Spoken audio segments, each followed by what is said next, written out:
is he going to say? Oh, I bet he's got this catchphrase that he says, right? That is just going to kill it. And if I say that, I'll make $500,000 like Josh Johnson did. We kind of have that idea about success. We're always looking for that one easy thing to do that's gonna get us to the top. Guys, the secret to success, I'm sorry, it's not very sexy. It's not. I mean, I wish it was like, if you guys say this one word and you kind of say it like this, then you're going to close 1,000 deals in a year. But it's not. The secret to success is consistency and work. You know, some people think, well, if I think about what I want, it'll just magically happen. Guys, it doesn't work that way. If you think about what you want and you're just in bed all day and you don't answer your phone, you won't close any deals and you're not going to have any success. The secret to success, again, is consistency, working hard, and then learning to do things that others don't or won't do. What are some of those things? Prospecting! Oh my goodness, who would have thought that being in this business you'd need to prospect? What else? What are the things that you need to do daily that others don't or won't do? That if you do them will give you success. Follow up with your prospects. Talk to people, follow up, keep your task list, come into the office, do some role playing. Guys, how many people here role play? Really? Okay, well, I'm surprised even, some of you. Maybe you're lying, I don't know, maybe you're doing it. I hope you are. It's one of those things that when I first got into real estate, I remember my wife, she was very helpful to me, very supportive. We'd be driving along and she'd say, ring, ring. And that was my cue. I had to start with whatever we were doing. And I'd say, hello, is Brittany there? Yeah, this is Brittany. Why are you calling? Sometimes she'd be nice. Sometimes she'd be really mean. But it was a wonderful thing to do. And find people in your life you can prospect with. Even before you get on the phones. If you can kind of run through the call flow a couple of times, read the script over a couple of times, it's going to help you. Any practicing you can do before you get on the phone is going to be that much better. It's better to mess up when it doesn't count than to mess up when you're actually trying to get a hold of somebody and talk to somebody. And let me get into this now. Okay, so, all the way to the bottom. All right, so has anyone ever gone to a meeting, and we talk about work, have you ever been to a meeting because you didn't really want to work, and it was like, I can kind of say that I'm working if I go to a meeting and it's a training, but it means I don't have to be on the phones? I have. Right now. I have, all right! Well, I hope this is worth it. If it's not, maybe you need to just go get on the phones, but I've done this, and I know this because I've been on both sides of this. I've been on both sides of the issue. When I started in real estate, when was this? The first time. So this isn't my first foray into real estate since I've been doing it now. This is my 6th year. My first time in real estate, I was working with Jeremy and Dave, and they were just getting started, and they closed some deals, and Phil and Josh, we were all over at Exit Real Estate. We all worked together over there. And I got my license, and I thought, this is great. Look at me. Look how great I am. I passed my test the first time. I am going to make $1 million in real estate. And I had this idea that, oh my gosh, look at me. Look how handsome I am. Look, Dave, am I not an attractive guy? You are, absolutely. Okay, do I not have charisma? That's great. I had these things that I thought about myself, and I thought, I'm going to make $1 million. I'm just going to show up. I'm going to get on the phone. That confidence is going to come through, and people are just going to be like, here's my money. Take it. And I just kind of thought that's how real estate would go. That I would just show up, and I would succeed because of who I am. Guys, it didn't work. It didn't work. And the first thing, I remember some of the things that I did that, and when I'm interviewing people and talking to them about getting started into real estate or whatever you're doing in real estate, focus on those things that are going to be money-making activities. I spent probably a full work week, trying to figure out my business cards.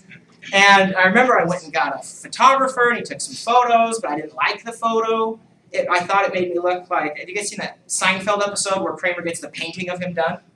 I looked like that in this picture. I'm like, I can't put this on a business card. I got to go get other photos, and I got to touch it up. And look, it kind of looks cool with the black background. That's something you don't see.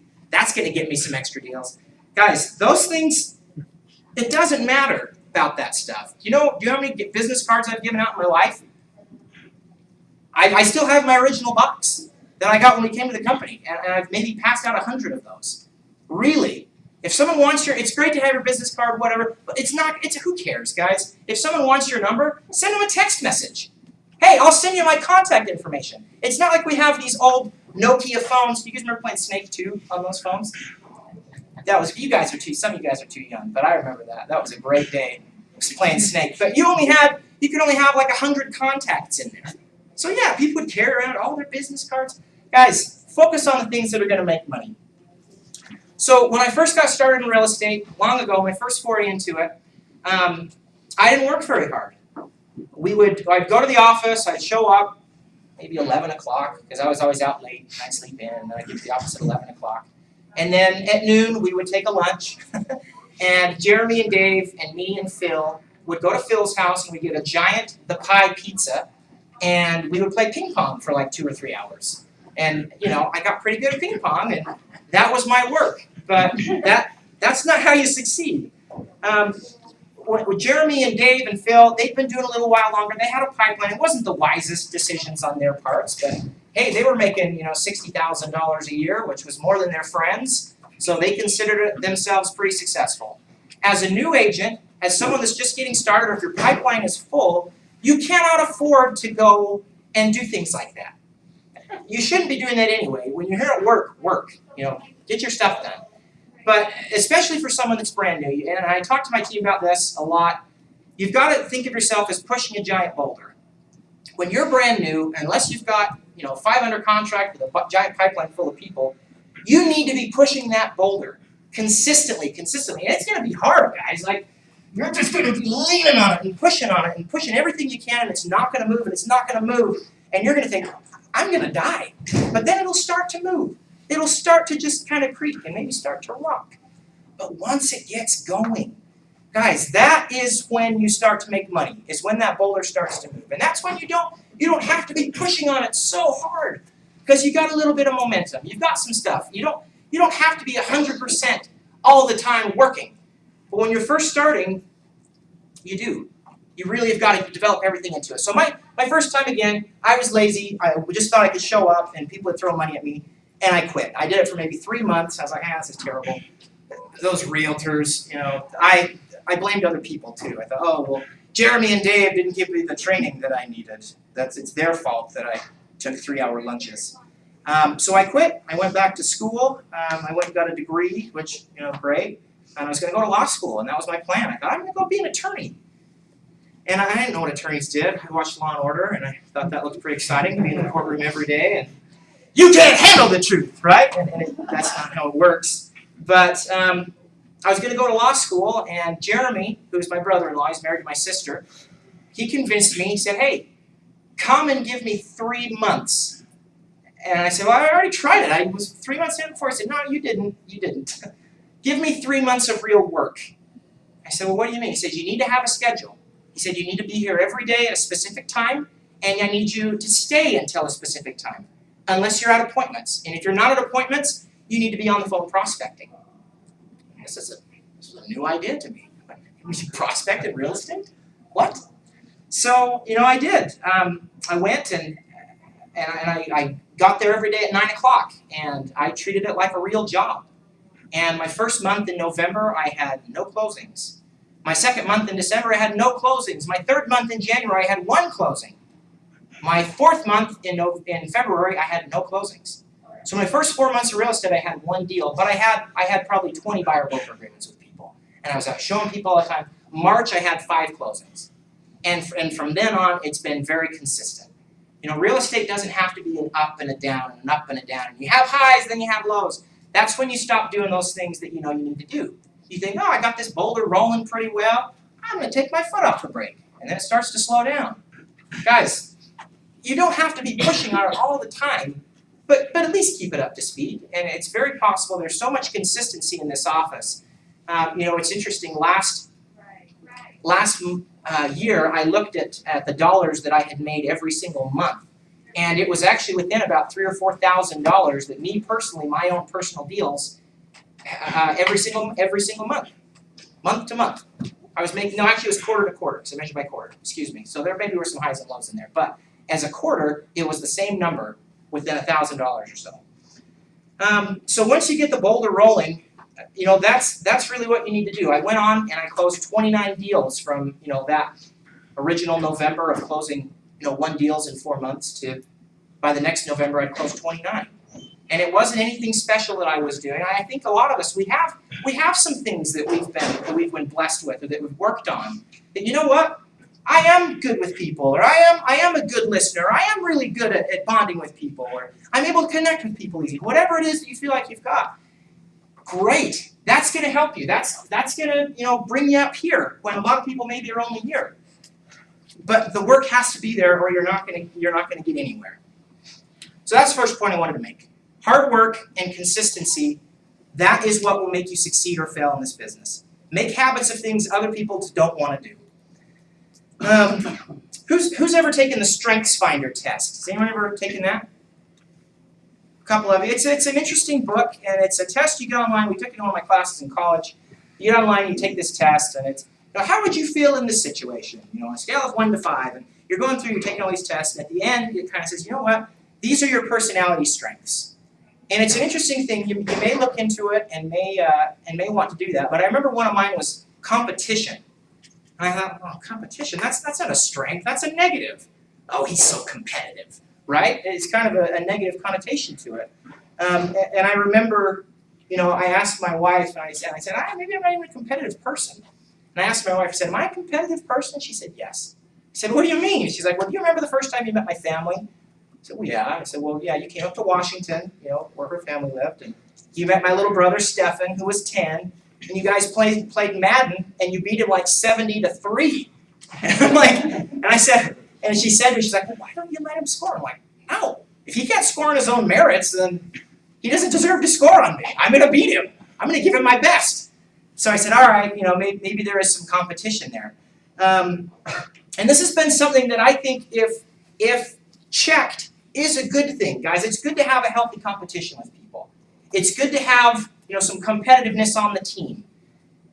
I remember probably my second year in real estate. I was on a buyer's agent team, much like what the guys on my team are doing. And Cody Watts was another person that was on my team. And we had a lot of people, we had a lot of producers on that team, but Cody Watts was always a little step above. And so I remember, I thought, I don't even have to set goals for the year. As long as Cody Watts set goals, I'll be fine, because my goal is just to beat Cody Watts.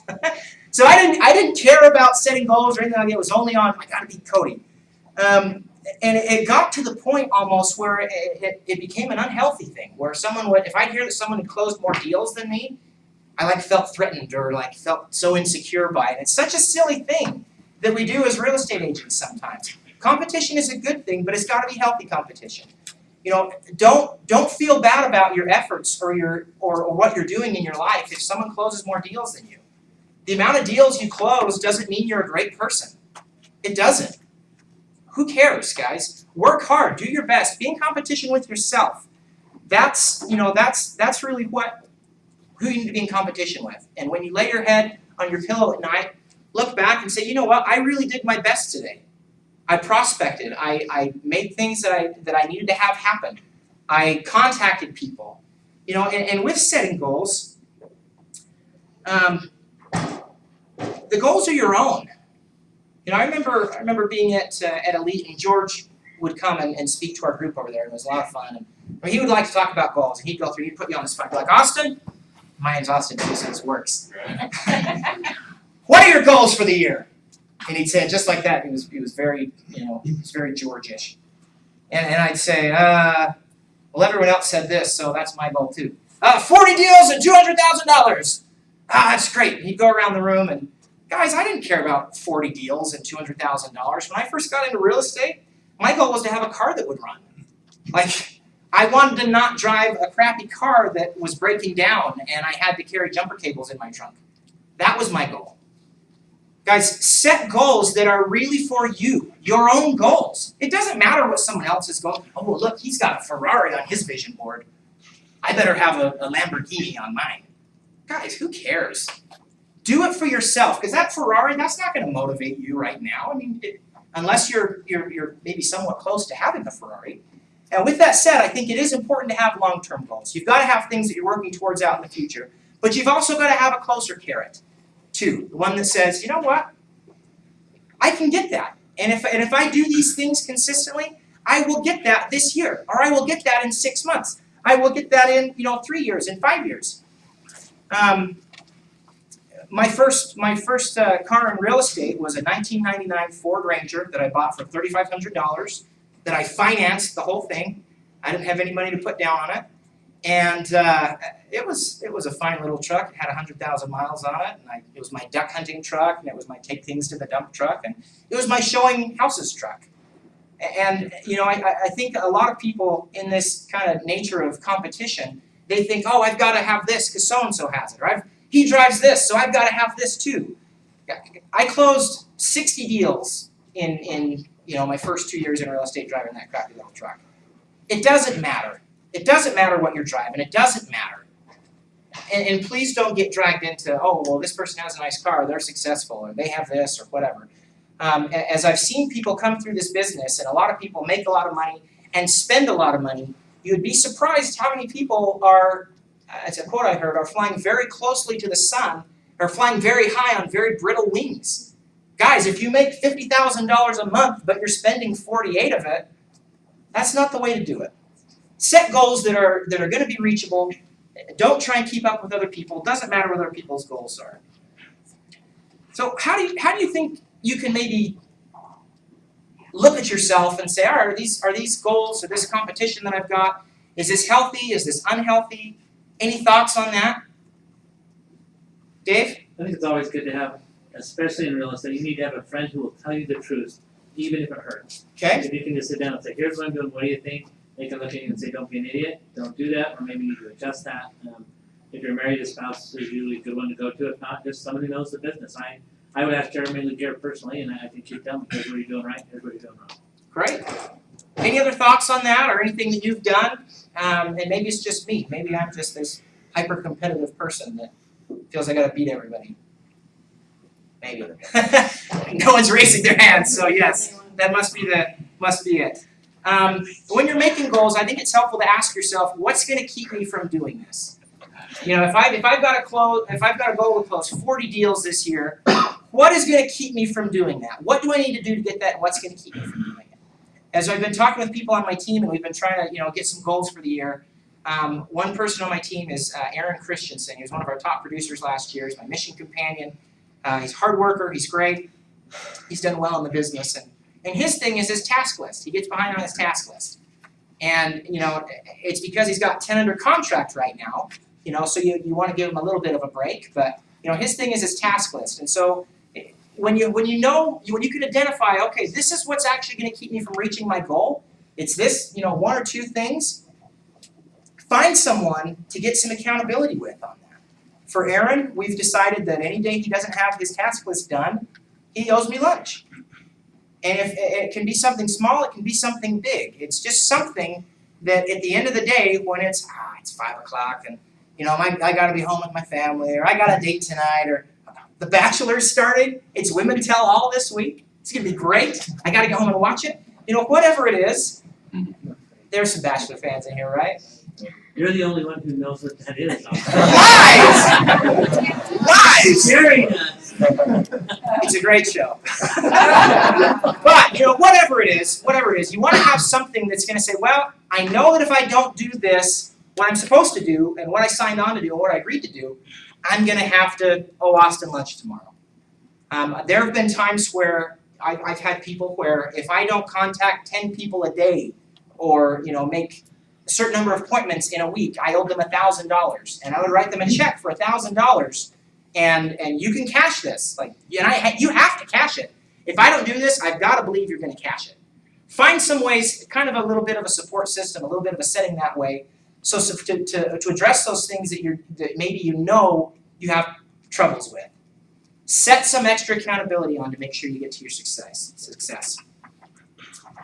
Whatever it is, I don't prospect enough. I don't follow up. I need to talk to more people. I need to set more appointments. I need to have more under contracts. Get some accountability built in. Next thing I want to talk about a little bit, just in being a real estate agent, I guess in general. Don't be a TV realtor. Who knows what I'm talking about when I say that? You see these guys on TV and well, look at this lovely flow. They're like putting the sign in with the balloons, and they're just so cheesy and pushy and kind of slimy a lot of times. Guys, when you're showing houses, and we work with a lot of buyers, and there are a couple things that I've learned on working with buyers when you're showing them houses. People complain that, buyers, they take so much of your time, they're the worst, you gotta go out with them, 24 times before they buy anything. They don't have to. They don't have to, and there's ways you can work with people that doesn't have to be the case. A couple of things that I've done when we're showing houses. When they're excited, get excited. Oh, look at this house. We love this. Look at this kitchen. If you walk into a kitchen that's beautiful, don't you love this granite? This is amazing. Look at this backsplash. These white cabinets. This is awesome. Guys, get excited with them. Don't be trying to push them into a crap house. They're not going to buy a crap house. Doesn't matter how great of a salesman you are. There's too many opportunities for them to back out. You've got your due diligence, you've got your inspection, you've got your finance and appraisal. They're going to have Sunday dinners with their family where they say, "Why are you buying this dump?" Well, the realtor was really convincing. Guys, don't do that. Be excited with them. Share with them, find out what they need in the house. Get those things, get excited with them when you're showing them the house. If you walk into a crappy house, don't say, "Look at this amazing house. Oh my gosh." Guys, everybody knows it's a crappy house. With that being said, maybe wait a little bit before you get excited or declare it as crap. There are a few times that I've walked into a house and said, "All right, guys, we probably ought to go to the next one." And they're like, "Oh, look at this carpet." I'm like, "I know, right? We love this carpet." And you're like, "Oh, yeah." Get to know them a little bit, what they like, what they don't like. That's one of the important things too. When I'm showing houses, I like to get a working top 3 also. And what that is, when you show them a house, how does this fit in your top 3? And I always have this stupid joke I say every time after the first house. All right, now we talked about getting a top 3. Since this is our first house, it's number 1, right? And they laugh. But feel free to use it. It's yours. But it's just something to kind of break the ice with them. So you get this working top 3. Okay, now the second house. Is this one better or worse than the last one? Oh, we think the other one's still number 1. Okay, great. The third house. How many houses you show, get a working top 3. This is going to save you time. Because when you're showing them a house and you've got these top 3, you say, "All right, well, does this house fit into our top 3? No? Okay, let's go." Guys, let's not go look through this house. If it's not going to beat out any of our top 3, let's go. Let's go on to the next one. Let's not waste our time here. Focus on that top 3. What it does is it forces them to sort and to pick a favorite. So at the end of the night, you can talk to them. You can go over the process of making an offer and say, "Hey, before I got into real estate, I thought putting an offer on a house was a big deal. And oh my gosh, they're really serious about this. They put an offer in on a house." Guys, you put an offer on a house, you've got a due diligence period, especially in this market. You don't have time to have, "Well, we want to think about it." Okay, great. You think about it, the house is going to be gone. I wouldn't say it to them that way, but that's what the realities are in this market. Or we want our parents to come back and go through it. Great. Guys, repeat, affirm, and empathize with them. Oh, so you want your parents to go back through it. You know what? I totally understand. If I were in your position, I'd feel the same way too. But let me share with you, that's one of those things, that we have the due diligence period for. Once the home is under contract, we've got about a 10 to 14 day period that we have all that stuff. We can get an inspection. We can have your family come through. If you want to go and knock on the neighbors' doors and find out about the neighborhood, if you want to go to church here in the neighborhood and see what the local church is like, if you want to check this out, there's a time to check all that out. What I don't want to have happen is for someone else to come along, put an offer in and get the house, and then take the decision making away from you. If someone else comes and gets this house, you don't have the decision to make anymore. The decision has been made. If you're able to get this house under contract, if you think, we'd be sad if this house was gone tomorrow, let's put an offer in. Let's get this process started. Let's get it under contract. You can check all this stuff out. Guys, and working on that top 3 helps you get to that. If they don't decide to make an offer the first night you're out, great. Bring the top 3 with you the next time you go out. You're going out the next day or 2 days later. Okay, now this is our top 3. Guys, in this market, this one's under contract. This one's under contract. Number 3 is still available. That is going to build some urgency. They're going to understand, oh, well, this isn't a market we can mess around in. Man, this one's already gone. they get it. Guys, 2 or 3 times out showing houses with most people is the max that I do, and you can get them under contract. But you've got to understand what they're looking for. You've got to get their needs and wants on those phone calls, and you've got to help them understand what they need and want also. If they are 100% sold that they have to have a 3-car garage, don't show them anything with a 2-car garage. Well, I know we want to see that, but I know a 3-car garage is a big deal to you, and if they don't want to make any concessions on that, don't waste your time going showing them stuff. If it's not a property that beats out the top 3, walk in and walk out. You're not going to hurt anyone's feelings, and I say that to them. It's not my house. My feelings aren't going to be hurt if you don't tell me it's great. Go through it with them. Kind of find out what they're looking for, and then only show them those houses that are going to kind of fit in what they have said they need and what they want. You may need to adjust that some, but my experience has been within 2 or 3 times showing is the most you need to show somebody houses, you can get them under contract. Next thing I want to talk about was taking personal responsibility when things go poorly and giving credit when things go well. I find so many times, and my first, again, I reference this so often, but it's something that I learned a lot from. My first time into real estate, I wanted to blame other people. The market was bad. Can you believe this market? There's just no inventory. How many have heard that? Their inventory's low, but goodness gracious, I've got 2 people on my team that have 10 under contract each. Mike and Aaron both have 8 to 10 under contract right now. Houses are selling, and one thing I learned in this business is there are always people that need to buy and sell a house. It doesn't matter. People die, sadly. People get married. People have kids. People get fired. People get raises. People want to keep up with the Joneses, and they've got to get a new house. There's always a time when someone has to buy and sell a home. The way you get the business is to be better than the next person and to work a little bit harder and to find a way to get an in by talking to people. This business isn't about luck. I was talking with Aaron, one of the guys on my team, and he said, oh man, I called these guys up and we went and looked at 3 houses, they put an offer on one, they had a home to sell, and some people would be tempted to that and be like, wow, what a lucky lead. What a lucky guy that he got that. No, Aaron has called these people repeatedly. He's kept up with them. He's followed up with them. He's been there. He's been sending them specific properties. He's been going through these things. There's not a lot of luck in this business. You got to answer your phone. You've still got to show up. You've got to do, what you need to do. When things go well, share that. Share that with other people. Thank the people in your life. Thank your family for supporting you. Thank George for being able to keep the lights on in this place. Thank David Baird for coming in every day. I love talking with Dave. He's a great guy. And I get a lot of information and strength and motivation from Dave. He's awesome. Thank those people in your life. Because you didn't get here by yourself.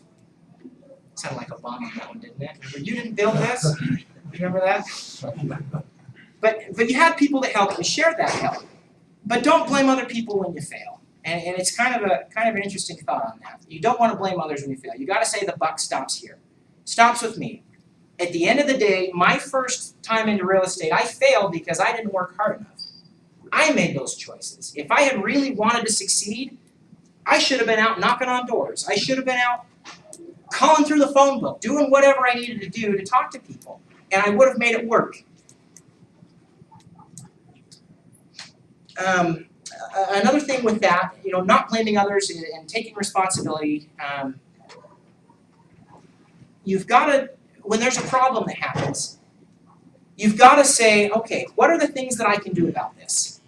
If you've got a deal that's falling apart, and this is something that I learned early in my career. I had a deal that was falling apart, and this was a big deal. It was a $400,000 house, and oh my gosh, and I'd never seen that kind of money on a check before. This is amazing. Oh my gosh. The money was already spent in my head, before I even had the due diligence period up.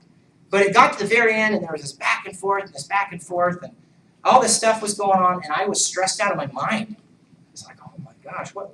Well, if I don't get this, then what? And I went around and I went and talked to everybody about it. And I told them my big sad story about, can you believe this? This guy's wanting to cancel this deal over a washer and a dryer? Oh, it's great, and I've showed him all these houses, and I've done this, and I've done that. Guys, I made it into Jeremy Laguerre's office, and I worked my way down, and probably around, if you're from a lead or know the office setup, my office was here, and Jeremy was 2 down from me. So I think I probably went down. I saw Paul down in the corner. I told him about it. Went over and hit Phil. Went around, and I finally made it back to Jeremy, and he stopped me, and he'd heard the story because I was very loudly telling everybody about how terrible my situation was, and he said, "What can you do about this?" And I said, "Well, I've done this. Make a list of everything you can do to fix this problem. Make a list, and then do it." And he's like, "Well, I've done everything I can do." He said, "Get back on the phones. Is this going to help your situation at all by going around and telling everybody how terrible it is? Or complaining about the market? No. Go back and get on the phones. Take responsibility for this. Take responsibility for your career and your life and the people you provide for. It doesn't matter. It doesn't matter if this deal falls apart. If you've done everything you can do, the best thing you can do is go back and get on the phones." So it's good to keep a wider mindset on that and kind of see things not just, you're looking at a picture and you're looking at it like this and you only see this one little part. Take a step back and say, okay, well, I'm sorry. What's the big picture here? What's my end goal? Okay, this deal might fall apart. But you know what? If I can get back on the phones and get smarter contract, if it falls apart, I know I've done everything that I can to save it. So don't waste time on that. Next part I want to talk about was don't be afraid to ask questions. Sterling is on my team. He's a newer agent. He asks questions, and I love that about him. He sends me a text. Hey, I've got this situation. I got this one under contract. The seller's saying this. The lender's saying this. The other agent is saying this. Help me understand, what can I do with this? How can I help? Or how can you help me with this? What would you do? Guys, I love that. Please ask questions. You've got amazing people around you. You've got amazing support staff here. Those that are on teams have team leaders that care about you and love you. Legitimately love you. Believe that. They want to help you. Listen to them. Go talk to Dave Baird. Go talk to Jeremy Laguerre. Go talk to George. Go talk to these people. Ask questions. Find a way, talk with other people. Tyler Gurr is back there making faces at me. He's one that I talk to. If I've got something that's going on and we kind of, throw ideas back and forth, he talks to me and it's great. So don't be afraid to ask questions of people. It doesn't matter if you've been in the business 50 years or 5 years or 5 days. There are things that can be learned. And if there's somebody else that has a better way to do it, ask. Don't be afraid to ask those questions. And last thing I really wanted to talk about was just don't throw the baby out with the bathwater, I guess is the saying that goes with it. It's one of those things, I remember going to a Mike Ferry event, and he would get up there, and he talks a big game, and he's been very successful, and I think he said less when he should have said fewer. And I was like, this guy's an idiot, he's not even grammatically correct. And in my head, I took, he's an idiot, and pushed every good thing he had taught out. He thinks you should do it this way. That he doesn't understand. He's an idiot. And he pushed everything out, that there was. Guys, you're not going to agree with 100% of everything anybody in the leadership here or any of your team leader or anybody says like that. But maybe look at what they've done and say, you know what? Mike Ferry's pretty successful. He probably knows what he's talking about. In most of these areas. You know what? Jeremy Laguerre, he ran a company. And he's closed a lot of people, and he's trained a lot of people that have been successful. He probably knows what he's talking about. Who cares if someone says, something maybe that's a little off, or maybe a little incorrect, or whatever it is. Don't just dismiss everything that somebody says because you don't agree with 100% of what they say. Find those little nuggets. Find those little things that you can pull out and say, this is something that touched my heart, or that I thought, you know what, that clicked. I like that. That makes sense. Take those things out and bring it into yourself and build yourself up from that. Before I started in real estate, I did not have big goals. I did not have big desires, and I didn't have big dreams for things. I've shared this before, but I remember my girlfriend at the time, who's now my wife, we were riding on my motorcycle up around Bountiful, and she said, wouldn't it be nice to live up here someday? And I looked at these houses and I thought, oh boy, And I stopped the motorcycle and right there on the street, and we got out and sat on the curb. I said, honey, come sit down with me on the grass here. And I said, Brittany, if you're in this for money or you expect to have a great life financially, you're with the wrong person. I said, I'm never gonna have nice things. Like, we'll have a house, probably kind of a dumpy little house, and I'll probably drive a crappy car, and I'll try and get you something that runs and is safe to take the kids around in, but this is not, I'm not ever gonna have this. This is not my life. This is not for me. If I make $70,000 in a year, it will be a miracle. And those were the thoughts that I had, and I'm so thankful for real estate, for my brother-in-law Jeremy Laguerre for saying, come back and give some time in this, but really give your all. Don't come in and take a week to work on your business cards. Don't come in and take 3-hour lunches. Come in and get to work and really put everything you can into this. Get that boulder rolling. Set some goals, short-term, some long-term. Find out those things that you're good at and build on them. Competition, whatever it is. Come and give me 3 months and work hard at this. I'm so thankful to him that he did that. Guys, honestly, I love Jeremy because he's my brother-in-law and he's a great person, but so much because he gave me another opportunity. And he insisted, he grabbed my hand and he said, come and do this. If you need someone to grab your hand and give you some support, go talk to other people. Go talk to the people that are around you and say, I'm having a hard time right now. Well, how have you dealt with this? How have you dealt with some hard times in your life? Sit down with them and be willing to share those things with others as well. Hopefully you don't just take those things for yourself and not share them.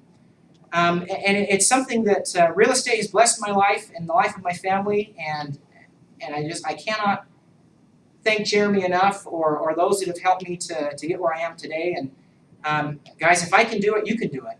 And it's something that if you will honestly work hard consistently and put the time in, you will see the results.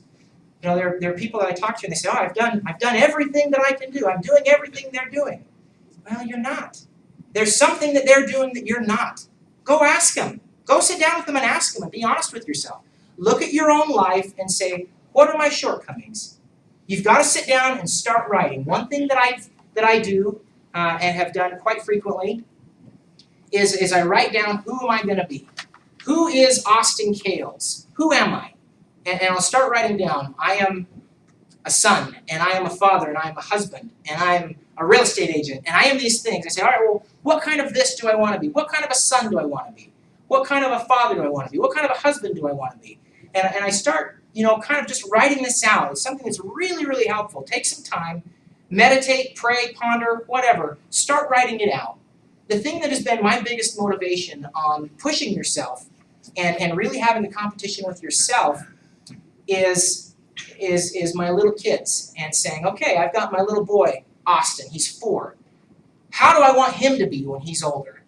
Man, I want him to be a hard worker, and I want him to be strong, and I want him to be smart, and I want him to be this, and I want him to be that. And I've got my little girl, Ava, she's 2. Well, man, how do I want Ava to be? And how do I want her husband to be later in life? I want her husband to be these same things like I want my little boy to be. And I say, well, Austin, to myself, how are they going to know about those things if you don't show them? You need to be the example. You had wonderful examples. You had great parents. You've got to be that for your family. You've got to be that for those around you in your life that look to you. Guys, this industry is amazing. You can do amazing things. Don't take any excuses. Jump in, get to work, get that boulder pushing, and hopefully this was, somewhat beneficial to you. If you have any questions, I'd love to help with any questions. As last time I was on the panel that they had, I wished maybe that they had some questions in advance that people could ask, so people could have maybe a bit more time to respond and come up with something instead of, pulling some stuff out of thin air and, kind of making it fit. But if you have any questions, yeah, Dave? Hey, Austin, while they're thinking about a question, why don't you describe the first meeting you have with a buyer? What does that look like? Do you meet them at the house? Do you meet them at the office? What kind of questions do you ask? I mean, where do you start with that buyer? So start with the buyers on the very first phone call. We work a lot of the website leads, and when you're calling a buyer, you want to call and you want to hear You want to hear what they're going to be like. I mean, you can tell how the call is going to go sometimes when they answer their phone. Hello. Match their tone. Hey, this is Austin with Century 21. And go from there. Match their tone. And you'd be surprised sometimes how much people will open up. But on that first phone call, you want to be pulling needs and wants. You want to understand where they're coming from, what they're looking for in a home. You want to get past objections, because the first thing they're going to say, what are they going to say? Hey, this is Austin with Century 21. I saw you looking at some houses on my website, or I saw you called on this sign call. Just wanted to see how the home search is going. What are you looking for? What are they going to say? Just looking. We're just looking. We're not interested. We're not serious. How do you get past that?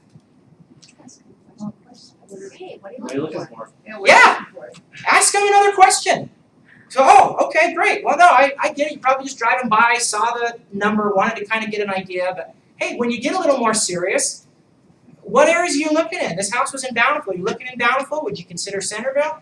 That initial wall is always going to be there. People are going to have a wall when you call them, because it's like, we don't know who you are. We're not going to tell you this stuff. You're just some random person. You got to get past that and move around it.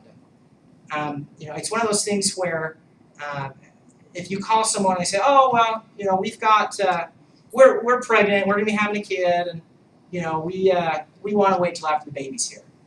You're not going to convince them by saying, well, that's dumb. My wife moved twice when we were pregnant, and everything worked out fine. You should buy a house because the rates are low. We've got a great house right now. That's not how you do it. That's not how you win friends and influence people. Go read that book if you haven't. Casey's reading it right now. It's a good book. You say, hey, you know what? I totally understand. I get it. And then you move around it. Well, after the baby's here, what are you going to be looking for? Get those needs and wants out. That's how you get the value. So that's when it starts, Dave, is on that first phone call. When you meet, a lot of times you go over the buyer broker first. Sometimes I show them a house or two to kind of just make it a little more, so they kind of get the feel for me a little bit more before I have them sign that, just so they can kind of feel what it's going to be like working with me, maybe give them a little bit of a taste. And then, that's it. Most of that is done on the first phone call. And it's not usually just one phone call. It's I call, I get their needs and wants, and I set an appointment, and I get them over to the lender. I'm calling them before that appointment saying, hey, I've got some great houses, you sent me these 3, we're going to meet at this one, this is awesome, have you seen anything else? You're keeping in touch with them so they're excited about it. But that's kind of how the first meeting and phone calls go. When and how you ask them to sign your buyer broker? Sure, so the buyer agency agreement is one that I usually wait. You've got to wait until you've got some value.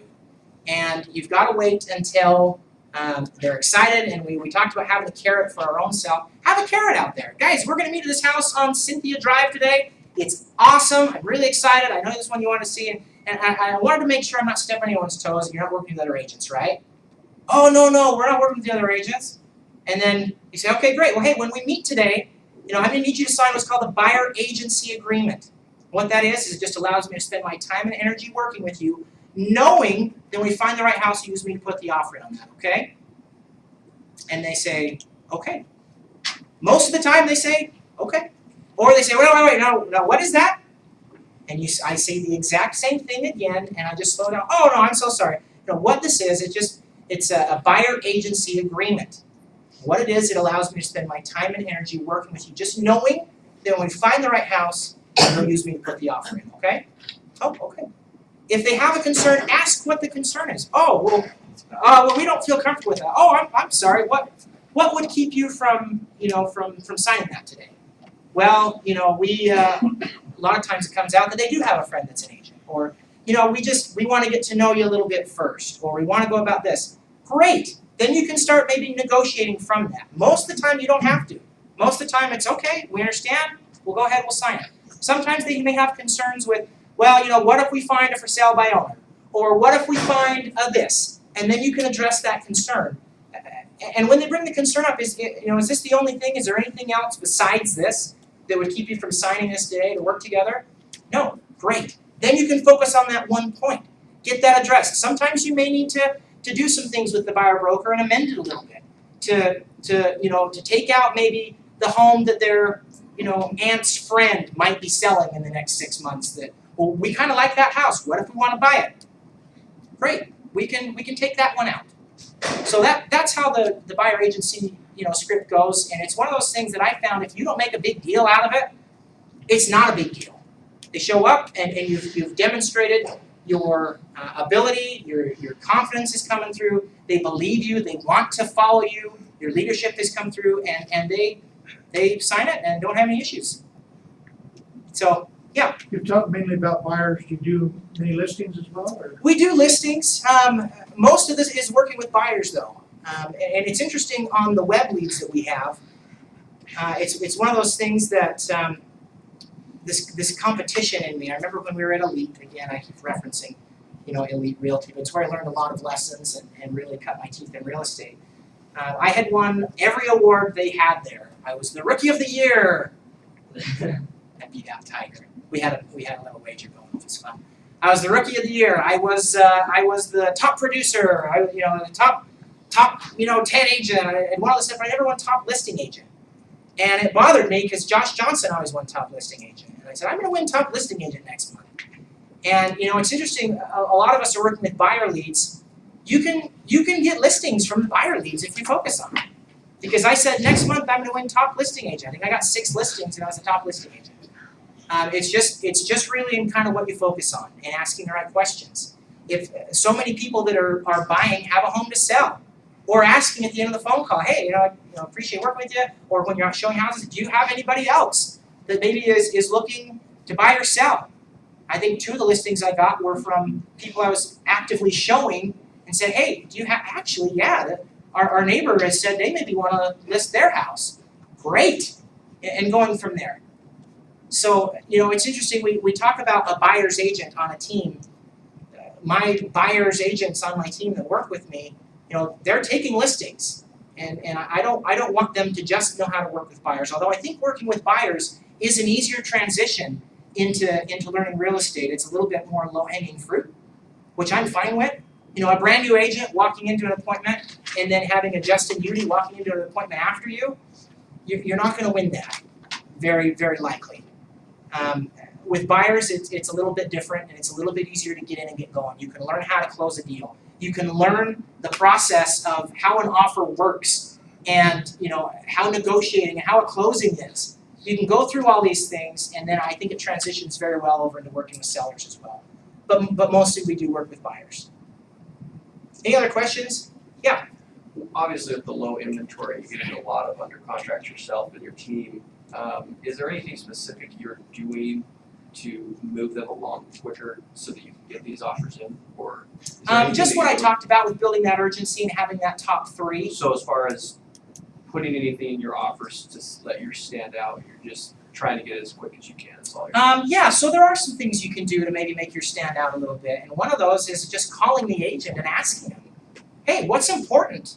What's important to your seller on this offer? We've got an offer, they're strong, we're ready to go, they're pre-approved through my preferred lender, 100%, no issues. I'll have the lender call the listing agent and talk them up as well. And just asking from the get-go, what's important? How are dates of possession? Is this, I know they've got the fridge excluded. If we ask for that, is that going to be a deal breaker, or what are their real thoughts on that? Because anything you can get on your initial offer to just get an acceptance is going to lower the likelihood of getting 4 other offers in, because you had to counter on a date of possession by a week. And it's something that if you can ask the right questions of the listing agent and really just find out what's most important to your seller. Where do we need to be, at price on this? Is there room for closing costs? Guys, people shouldn't tell you stuff. I ask the question, oh, we're in a multiple offer situation. Oh, great. Well, how far over list price are you? Oh, I can't tell you that. Oh, I know, but if we came in at 250, would that get us in the ballpark? Or, yeah, probably 250 tell you. And I'm like, if they keep shutting me down, you don't want to be that annoying agent. You want them to like you. You want them to give them a taste of what working with you is going to be like. And so you want to be friendly. You want to be nice. You want to be kind. Oh man, that's another point I had written down. Don't be mean to people.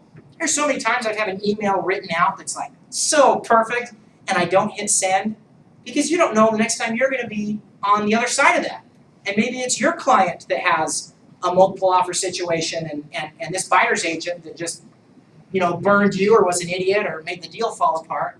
you're writing an offer to their client, and they're gonna say, we don't wanna work with Austin, because he's a pain, he's terrible to work with.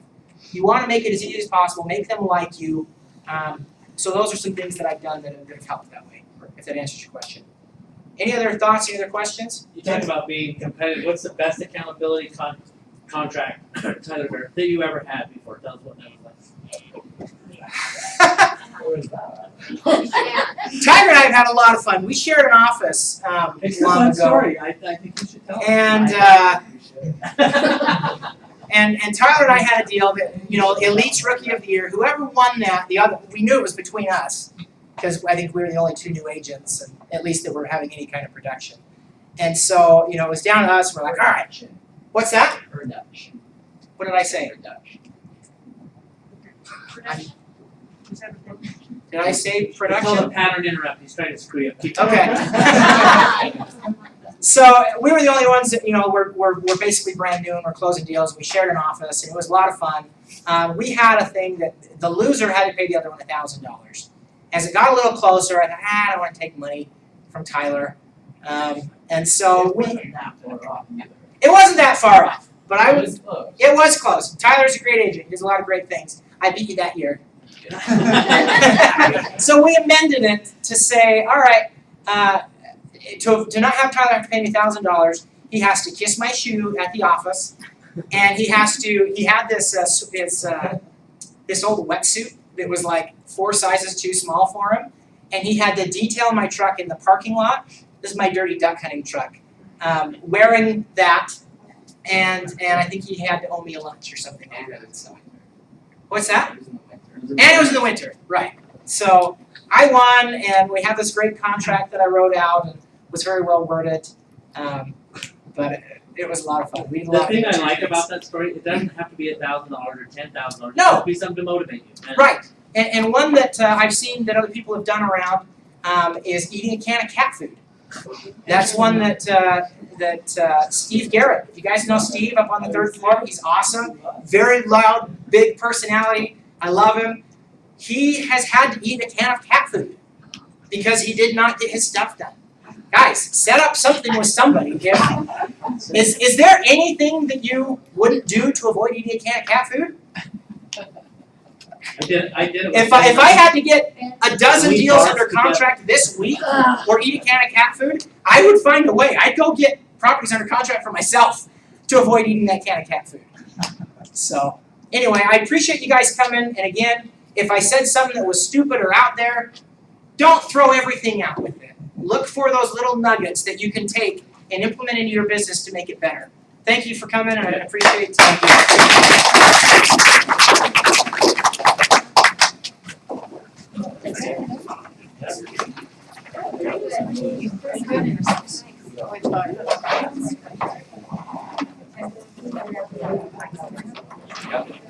We got a 10. I figured